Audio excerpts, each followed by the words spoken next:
Authority ogoyo duond gi piny ewi kwan mamalo mag ute migero maonge lesen e kaunti ma Kisumo.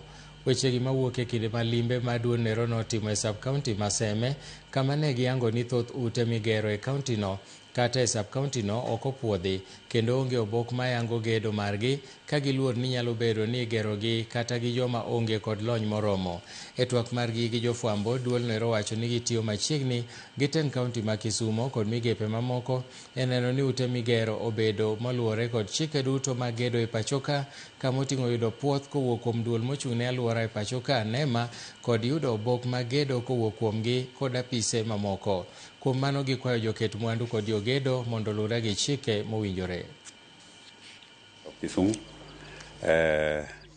we are sampling some of the sites, and so far we have had a challenging day in terms of that we found most of the sites not to be compliant in terms of not having basic documentation, not having approvals, and not even having professionals that are oversighting the constructions themselves.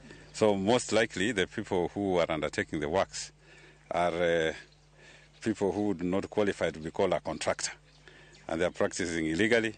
We give them stop orders and we instruct them to comply with the instructions therein before proceeding with the construction again. We want to send a strong warning that once you are caught undertaking such works, you'll be prosecuted. There's a law that enables prosecution.